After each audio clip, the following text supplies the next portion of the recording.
नमस्कार दोस्तों।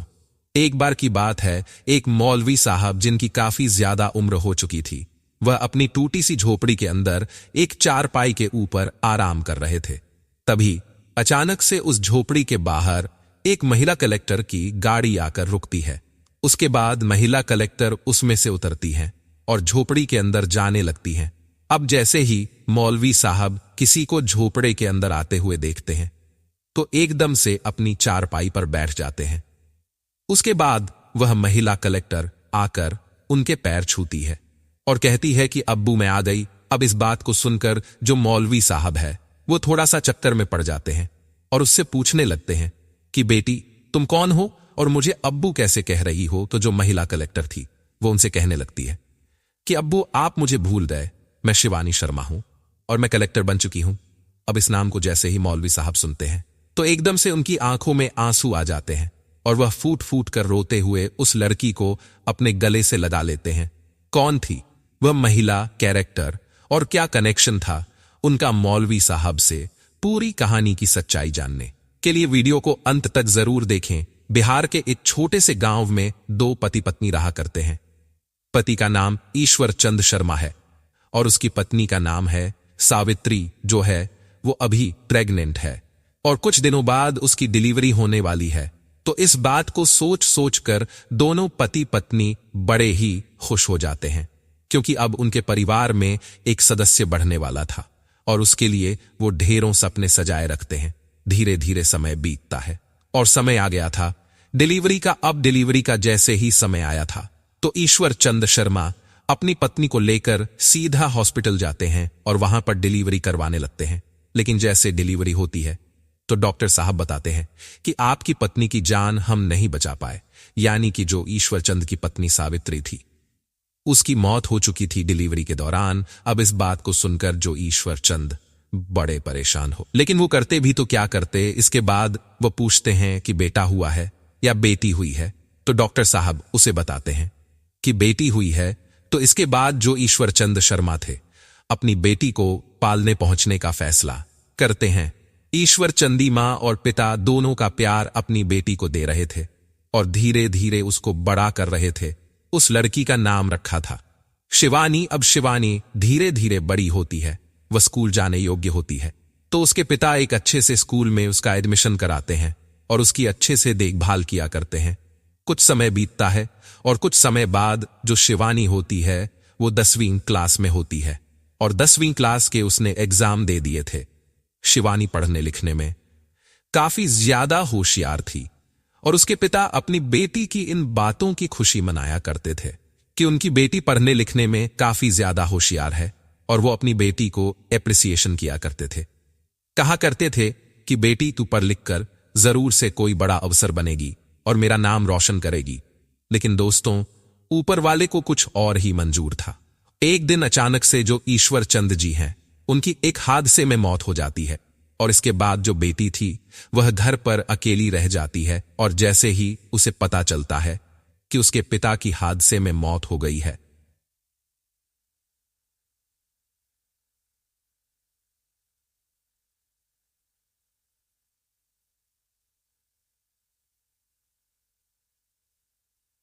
शिवानी के रिश्तेदार सभी यहां पर इकट्ठा हो जाते हैं और वह सभी लोग यह तय करने लगते हैं कि शिवानी को अपने साथ कौन ले जाएगा।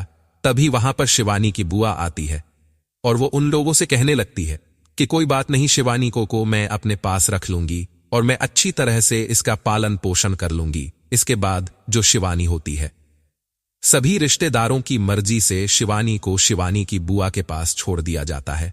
अब शिवानी अपनी बुआ के यहां पर रहने लगती है, लेकिन धीरे धीरे उसे महसूस हो जाता है कि उसकी बुआ यहां पर उसे पालने के लिए नहीं लाई है, वो तो केवल उससे काम करवाना चाहती है, क्योंकि उसकी बुआ उस घर का पूरा काम करवाया करती और उसके बाद ही उसे खाने पीने के लिए दिया करती। लेकिन जो शिवानी थी वो सभी चीजों को सहन करते हुए वहीं पर रहती है और सोचती है कि कोई बात नहीं, अब मेरे माता पिता नहीं है तो यही ठीक है, कम से कम यहां पर खाने के लिए खाना तो मिल रहा है। इसके बाद शिवानी को एक दिन पता चलता है कि जो उसने 10वीं क्लास के पेपर दिए थे उन पेपरों का रिजल्ट आ गया है। अब शिवानी जैसे ही अपना रिजल्ट देखती है तो उसे पता चलता है कि उसने पूरे जिले को टॉप किया है। उसके बाद वह अपनी भूआ के पास जाती है और उन्हें बताती है कि भूआ, 10वीं क्लास में मैंने पूरे जिले को टॉप किया है, तो आप ऐसा करो, मेरा आगे किसी अच्छे से स्कूल में एडमिशन करा दो और मैं आगे पढ़ना लिखना चाहती हूँ। मैं पढ़ लिख कर किसी बड़ी सी पोस्ट को हासिल करूंगी, क्योंकि मेरे पिताजी का यही सपना था। वो बार बार कहा करते थे कि तू पढ़ने लिखने में काफी ज्यादा होशियार है और तू किसी बड़ी सी पोस्ट को हासिल करेगी। अब इस बात को सुनने के बाद उसकी बुआ को मानो काटो खून नहीं था और वह कहने लगती है कि अगर तू पढ़ने लिखने के लिए जाएगी तो घर का काम कौन देखेगा। शिवानी अपनी बुआ को मनाने की कोशिश करती है, लेकिन उसकी बुआ उसे साफ साफ मना कर देती है और कहती है कि तुझे इस घर के अंदर ऐसे ही रहना होगा। इसके बाद शिवानी अपने आप को एक कमरे में बंद कर लेती है और फूट फूट कर रोने लगती है। उसे अपने पिता की वो सारी बातें याद आ रही थी जो उसके पिता उससे कहा करते थे, और उन सभी बातों को सोच सोच कर वह फूट फूट कर रोती रहती है। रोते रोते धीरे धीरे रात हो गई थी, लेकिन रात के समय तक ना तो कोई उसे खाना देने वाला आया था और ना ही कोई यह कहने वाला आया था कि बेटी मत रो, हम तेरा एडमिशन करा देंगे। इसके बाद शिवानी अपने आप को संभालती है और परिस्थितियों के साथ जीने की कोशिश करने लगती है। कई बार तो उसके दिमाग में ख्याल आता है कि मैं इस घर को छोड़कर चली जाऊं, लेकिन वो जाती भी तो कहां जाती, क्योंकि उसकी बुआ उसे अपने साथ लेकर आई थी और साथ में उसका जो घर था, जिस घर के अंदर वो रहा करती थी, उस घर को बेचकर भी बुआ ने अपने पास पैसे रख लिए थे, क्योंकि गांव की जमीन थी तो गांव के ही एक पड़ोसी को उसने दे दी थी और कहा था कि जो कुछ भी पैसे तुम इसके दे सकते हो उन पैसों को मुझे दे दो, मैं इसकी देखभाल करूंगी तो उसमें काम आ जाएंगे। शिवानी इसी तरह से अपना जीवन जीती रहती है और वहीं पर बनी रहती है। उसको दिन भर पूरा काम करना पड़ता और उसके बाद भी खाने के लिए उसे जब मिला करता, जब पूरा परिवार खाना खा लिया करता, इन सभी बातों को देखकर शिवानी बहुत ज्यादा परेशान हो जाती है और वह अब इस घर में नहीं रहना चाहती। उसको यहां पर रहते हुए 1 साल हो गया था और इस 1 साल के दौरान बार बार उसे अपने पिता की वही बातें याद आया करती, जब उसके पिता उससे कहा करते थे कि बेटी तू पढ़ने लिखने में काफी ज्यादा होशियार है और तू एक बड़ा अफसर बनेगी। उसके दिमाग में अफसर बनने का भूत सवार था और इसी वजह से जो शिवानी होती है उस घर से भागने का फैसला कर लेती है। एक दिन उसकी बुआ और उसके घर वाले वहां से किसी शादी में गए थे और शिवानी को अकेला घर पर छोड़कर गए थे। अब शिवानी घर के अंदर अकेली है और वह सोच रही है कि आज का मौका जो है, ऐसा मौका दोबारा मुझे नहीं मिलेगा। इस बात को सोच सोचकर शिवानी अपना सारा सामान पैक करती है और पैक करने के बाद चुपके से उस घर से निकल जाती है और रेलवे स्टेशन की तरफ जाने लगती है। पैदल चलते हुए रेलवे स्टेशन पर पहुंच जाती है और वहां जाकर एक ट्रेन में बैठ जाती है। अब ट्रेन में बैठ गई थी, लेकिन उसे यह नहीं पता था कि उसे कहां जाना है। उसे तो केवल इस जगह से निकलना था, क्योंकि यहां पर उसके साथ बहुत ज्यादा अत्याचार हो रहा था। वह सोच रही थी कि कहीं भी चली जाऊंगी और वहां पर अपना गुजर बसर कर लूंगी। रात का समय था। रात के समय उस ट्रेन में इक्का दुक्का सवारी थी और उन्हीं सवारियों में से एक लड़का शिवानी की तरफ घूर घूर कर देख रहा था। अब शिवानी को यह सब कुछ बुरा तो लगता है, लेकिन वो करे तो क्या करे, क्योंकि फिलहाल वो ट्रेन के अंदर बैठी हुई है। उसके बाद वह लड़का अपना फोन निकालता है और फोन निकालकर अपने साथियों के पास फोन करता है और उनसे कुछ बातें करने लगता है। अब शिवानी भी ये सब कुछ होता हुआ देख रही थी और इस बात को देखकर वो बड़ी घबरा जाती है और जैसे ही अगला स्टेशन आता है तो उसी डिब्बे के अंदर, जिस डिब्बे के अंदर शिवानी बैठी हुई थी और वह लड़का बैठा हुआ था, एकदम से 3 लड़के और चढ़ते हैं और वो सभी उस लड़के के पास जाते हैं। वो लड़का शिवानी की तरफ इशारा करता है और वह सभी लोग शिवानी की तरफ देखने लगते हैं। अब शिवानी जैसे ही इन सभी चीजों को देखती है तो वह खतरे को भाप जाती है और एकदम से उसी स्टेशन पर उतर जाती है। उतरने के बाद वह लड़के भी उसके पीछे पीछे उतर गए थे और वह शिवानी का पीछा करने लगते हैं। शिवानी अपने सामान को लेकर भागने लगती है और वह लड़के भी उसका पीछा करने लगते हैं। शिवानी कभी इधर छुपती है, कभी उधर छुपती है और वैसे ही छुपते छुपाते एक मस्जिद के सामने पहुंच गई थी। अभी तक सवेरा होने वाला था। सुबह के 4 बज चुके थे, लेकिन तभी वहां पर मौलवी साहब नमाज पढ़ने के लिए उस मस्जिद के अंदर जाते हैं। अब जैसे ही शिवानी मौलवी साहब को उस मस्जिद के अंदर जाते हुए देखती है तो एकदम से उससे बाबा कहकर मदद मांगने लगती है। अब इस आवाज को वो लड़के भी सुन लेते हैं, लेकिन इतनी ही देर में जो मौलवी साहब होते हैं वो शिवानी को मस्जिद के अंदर बुला लेते हैं। मस्जिद के अंदर बुलाने के बाद वह शिवानी से पूछने लगते हैं कि बेटी तू कौन है, कहां से आई है और यहां पर इतनी सुबह सुबह क्या कर रही है। शिवानी रोते हुए उनको बताती है कि मैं कहीं जा रही थी और रास्ते से 4 लड़के मेरे पीछे लग गए। मौलवी साहब को बताती है कि वो लड़के बाहर खड़े हुए हैं। तो उसके बाद मौलवी साहब मस्जिद से बाहर निकलते हैं और बाहर निकलने के बाद उन लड़कों को धमका देते हैं और भगा देते हैं वहां से। वो लड़के भी सोचते हैं कि लड़की मस्जिद के अंदर जा चुकी है और हो सकता है कि मस्जिद के अंदर और भी व्यक्ति हो, तो इसी वजह से वो भी डरते हुए वहां से चले जाते हैं। और मौलवी साहब उसके बाद शिवानी को बिठाते हैं और बिठाने के बाद उससे पूछने लगते हैं कि बेटी तू कौन है, कहां से आई है और तुझे कहां पर जाना है। उसके बाद जो शिवानी है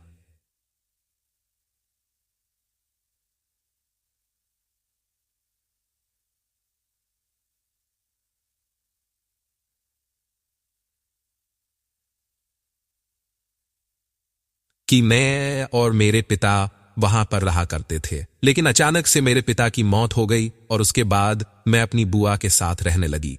लेकिन मेरी बुआ मुझे पढ़ने लिखने नहीं दिया करती है और मैं पढ़ना लिखना चाहती हूं। पढ़ने लिखने के लिए मैंने अपनी बुआ का घर छोड़ दिया और भागकर मैं ट्रेन में चढ़ गई, लेकिन वहां पर ये लड़के मेरे पीछे लग गए और मैं यहां पर आ गई। इस बात को कहते हुए जो शिवानी थी उसकी आंखों से आंसू निकलने लगते हैं और वह फूट फूट कर रोने लगती है। इसके बाद जो मौलवी साहब होते हैं उसको सहारा देते हैं और कहते हैं कि बेटी जिसका कोई नहीं होता उसका ऊपर वाला होता है और तू कैसी भी चिंता मत कर, अब तुझे क्या करना है तू ये बता। तो शिवानी कहती है कि बाबा मुझे पढ़ लिख कर एक बड़ी सी पोस्ट को हासिल करना है। तो पूछते हैं कि तू कहां जाना चाहती है।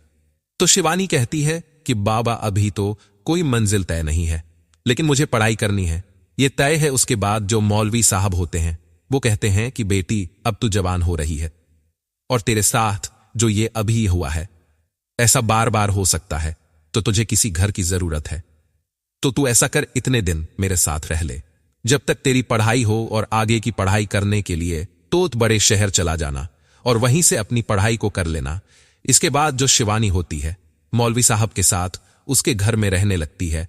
मौलवी साहब की उम्र 55 साल थी और वह शिवानी का ख्याल अच्छी तरह से रखा करते हैं।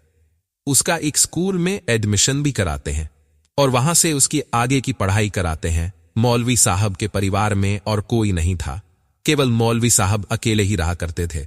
छोटा सा घर था, टूटा फूटा, और उसी के अंदर रहकर अपना गुजारा किया करते थे। धीरे धीरे करके 2 साल बीत जाते हैं और 2 साल के अंदर जो शिवानी थी उसने अपनी स्कूली एजुकेशन कंप्लीट कर ली थी। और जैसे ही शिवानी की 12वीं क्लास का रिजल्ट आता है तो सभी गांव वाले इस बात को देखकर बड़े हैरान हो जाते हैं कि इस लड़की ने 12वीं क्लास को बड़े अच्छे नंबरों से पास किया है। शिवानी को भी इस बात की बड़ी खुशी होती है और वह मौलवी साहब के साथ इस खुशी को साझा करती है और उन्हें बताती है कि अब्बू मैंने अच्छे नंबरों से 12वीं क्लास को पास किया है। तो उसके पिता उससे पूछने लगते हैं कि बेटी आगे क्या करने का इरादा है। तो वो कहती है कि पिताजी आगे की पढ़ाई करने के लिए मुझे शहर जाना है। तो मौलवी साहब उसके शहर जाने का इंतजाम कर देते हैं, थोड़े बहुत पैसे भी उसको देते हैं और कहते हैं कि बेटी अगर और पैसे चाहिए तो मुझे बता देना, मैं तुम्हारे पास पैसे भिजवा दूंगा। इसके बाद जो शिवानी होती है वहां से निकलकर एक बड़े शहर में पहुंच जाती है जहां से वो अपनी ग्रेजुएशन को कर। लेकिन शिवानी मौलवी साहब के ऊपर बोझ नहीं बनना चाहती, क्योंकि मौलवी साहब जैसे तैसे करके अपना गुजारा कर रहे थे और ऊपर से उनकी उम्र भी काफी ज्यादा हो चुकी थी। तो वह नहीं चाहती थी कि वह मौलवी साहब के ऊपर बोझ बने, तो इसी वजह से वह इधर उधर काम ढूंढने लगती है। काम ढूंढते ढूंढते एक बुजुर्ग व्यक्ति के होटल पर वो पहुंच जाती है और वहां पर जाकर होटल के मालिक से काम के लिए पूछने लगती है। अब होटल का मालिक पहले उस लड़की की तरफ देखता है और उससे पूछता है कि बेटी तुम क्या काम करोगी। तो वह बताती है कि बाबूजी मैं पढ़ी लिखी हूं, आप जैसा चाहो वैसा काम मैं कर दूंगी। कोई भी काम हो वही चलेगा, लेकिन मुझे पढ़ने के लिए थोड़ा सा वो टाइम मुझे जरूर चाहिए। उसके बाद जो होटल के मालिक होते हैं वो शिवानी के बारे में शिवानी से पूछने लगते हैं। कहते हैं कि बेटी, तुम कौन हो और कहां से आई हो और किस वजह से तुम्हें काम चाहिए? क्या तुम्हारे परिवार वाले तुम्हारे साथ नहीं रहते? तो उसके बाद शिवानी रो रो कर अपनी पूरी कहानी होटल के मालिक को सुनाती है। होटल का मालिक भी जैसे शिवानी की पूरी कहानी सुनता है तो वह भी पूरी तरह से भावुक हो जाता है और उससे कहता है कि बेटी, कोई बात नहीं, अगर ऐसी ही बात है, तुम्हें पढ़ना है तो तुम बेशक से यहीं पर रहकर पढ़ सकती हो। तुम्हारी पढ़ाई में जो भी मदद होगी वह मैं करने के लिए तैयार हूं, और तुम्हें जैसा भी काम करना हो वैसा काम तुम इस होटल में कर सकती हो। यानी कि होटल मालिक। इसका कारण यह था कि होटल मालिक की भी एक बेटी थी और उसको पढ़ाने के लिए होटल मालिक ने बहुत ही ज्यादा जद्दोजहद की थी, लेकिन वह किसी भी पढ़ाई को पास नहीं कर पाई और वह घर पर ऐसे ही बैठी रहा करती है। अब शिवानी के अंदर अपनी बेटी का प्रारूप देखते हैं और कहते हैं कि बेटी, अगर तू पढ़ लिख कर बड़ा अफसर बन गई तो मैं अपने आप को धन्य समझूंगा। इसके बाद जो होटल मालिक होते हैं वो उसकी पढ़ाई लिखाई का खर्चा उठाते हैं और साथ में जो शिवानी होती है वह होटल पर ही काम करने लगती है। धीरे धीरे समय बीता और समय के साथ साथ शिवानी अपनी ग्रेजुएशन कंप्लीट कर लेती है। और जैसे ही शिवानी की ग्रेजुएशन कंप्लीट होती है तो उसके बाद वह होटल मालिक से कहने लगती है कि बाऊज, अब मुझे आगे की पढ़ाई करने के लिए दिल्ली जाना होगा। तो उसके बाद जो होटल का मालिक होता है वह उसे खुशी खुशी दिल्ली भेज देता है और उसका पूरा खर्चा उठाने की जिम्मेवारी लेता है। वह शिवानी का खुद जाकर एक अच्छे से कोचिंग सेंटर में एडमिशन कराता है और उसके रहने खाने का इंतजाम वहां पर कर देता है। शिवानी मन लगाकर मेहनत करती है और मेहनत करने के साथ धीरे धीरे कुछ समय बाद जो शिवानी होती है वो डिस्ट्रिक्ट कलेक्टर बन जाती है। अब वो डिस्ट्रिक्ट कलेक्टर जैसे ही बनती है तो यह खुशखबरी वह होटल मालिक को देती है और होटल मालिक इस बात को सुनकर बड़ा ही खुश होता है। इसके बाद जो शिवानी होती है वह ट्रेनिंग के लिए चली जाती है और अपनी ट्रेनिंग कंप्लीट करने के बाद एक जगह पर उसकी पोस्टिंग हो जाती है। अब शिवानी के पास सरकारी गाड़ी थी, सरकारी आवास था, उसे रहने खाने की कोई भी दिक्कत नहीं थी और वह एक जिला कलेक्टर बन गई थी। इसके बाद जो होटल मालिक होता है वो एक दफा उससे मिलने के लिए भी जाता है। शिवानी उसका अच्छे से वेलकम करती है और पिताजी पिताजी कहकर उसको संबोधित करती है। अब जैसे होटल मालिक उससे मिलने के लिए आया था तो एकदम से उसे मौलवी साहब की याद आ जाती है, क्योंकि मौलवी साहब ने भी उसके साथ बहुत ही अच्छा व्यवहार किया था और 2 साल तक उसकी देखरेख की थी और 12वीं क्लास तक उसे शिक्षा दिलाई थी। इसके बाद जो शिवानी होती है वो मौलवी साहब से मिलने का मन बना लेती है। उसके बाद वह अपनी गाड़ी लेती है और गाड़ी लेकर सीधा मौलवी साहब के पास चली जाती है। अब इन बातों को लगभग 8 साल बीत गए थे और 8 साल बाद जो शिवानी होती है वो एक कलेक्टर साहिबा के भेष में सीधा उस जगह पर पहुंचती है जहां वो कभी मौलवी साहब के साथ रहा करती थी। वहां जाने के बाद वह देखती है कि जिस घर में कभी वो रहा करती थी वो घर फिलहाल नहीं है। उस घर की जगह एक टूटी फूटी झोपड़ी बनी हुई है। उसके बाद जो शिवानी होती है उस झोपड़ी के अंदर जाने लगती है। सामने मौलवी साहब अपनी चारपाई पर बैठे हुए थे और वह शिवानी की तरफ असमंजस भरी निगाहों से देख रहे थे। उसके बाद शिवानी जाकर उनके पैर छूने लगती है तो जो मौलवी साहब है उससे कहने लगते हैं कि बेटी, कौन है तू और मेरे पैर क्यों छू रही है? तो उसके बाद शिवानी उनसे कहने लगती है कि अब्बू, आप मुझे भूल गए, मैं शिवानी शर्मा हूं और मैं एक जिला कलेक्टर बन गई हूं। अब जैसे ही मौलवी साहब शिवानी का नाम सुनते हैं और सुनते हैं कि वो जिला कलेक्टर बन गई है तो एकदम से फूट फूट कर रोने लगते हैं और रोते हुए शिवानी को अपने गले से लगा लेते हैं। अब जब मौलवी साहब की झोपड़ी के सामने एक बहुत बड़ी कार आकर रुकी थी तो गांव के अंदर लोगों में हड़क मच जाता है और सोचने लगते कि मौलवी साहब ने ऐसा क्या कर दिया जो उनकी झोपड़ी पर इतने बड़े बड़े लोग आए हैं और साथ में पुलिस भी है, क्योंकि शिवानी के साथ एक गार्ड भी था और वह गार्ड भी उस झोपड़ी के बाहर ही खड़ा हुआ था। तो सभी गांव के लोग वहां पर इकट्ठा हो गए थे। उसके बाद जैसे ही सभी लोगों को पता चलता है कि ये वही शिवानी है जो 2 साल तक इसी गांव में रही थी, तो सभी लोग शिवानी की इस कामयाबी की बेहद खुशी मनाते हैं और शिवानी को बहुत ही ज्यादा प्रोत्साहित करते हैं। उसके बाद जो शिवानी होती है वो मौलवी साहब से कहती है कि बाबा चलो, अब आपको यहां पे नहीं रहना है। तो पहले तो मौलवी साहब उससे मना करते हैं, कहते हैं कि बेटी मुझे यहीं पर रहने दो, लेकिन शिवानी उनसे जिद करती है, कहती है कि बाबा आपको मेरे साथ चलना होगा और मैं आपकी सेवा करना चाहती हूं। लेकिन मौलवी साहब उससे कहते हैं कि बेटी यहां पर पासी में मस्जिद है, तो मैं वहां पर जाकर नमाज पढ़ लिया करता हूं, लेकिन तुम्हारे वहां पर मैं यह काम कैसे करूंगा। तो शिवानी उन्हें बताती है कि जहां पर मेरा आवास है उससे भी थोड़ी दूर पर ही एक मस्जिद है और वहां पर जाकर आप नमाज पढ़ लिया करना। अगर आपको यह लगता है कि मैं एक हिंदू हूं तो यह चीज अपने दिमाग से निकाल दो, क्योंकि उस टाइम पर जिस टाइम पर आपने मेरी मदद की थी तो आपने यह चीज नहीं देखी कि मैं हिंदू हूं या मुस्लिम हूं। आपने इस चीज का भेद बिल्कुल से अपने दिमाग से निकाल दिया था। तो मैं भी आपकी सेवा इसी तरह से करूंगी। आप मेरे पिता समान हो और पिता की तरह ही मैं आपकी सेवा करना चाहती हूं। ऐसा कहकर शिवानी मौलवी साहब को अपने साथ ले जाती है और इस बात को देखकर गांव के सभी लोग इस बात की वाहवाही करने लगते हैं। मौलवी साहब उसके घर में रहा करते और पास वाली मस्जिद में नमाज पढ़ने के लिए चला जाया करते। जो शिवानी है वो मौलवी साहब की अच्छी तरह से देखरेख किया करती है और जब कभी शिवानी से कोई मिलने के लिए आया करता है तो वह मौलवी साहब को घर के अंदर देखकर बड़ा ही हैरान हो जाता है।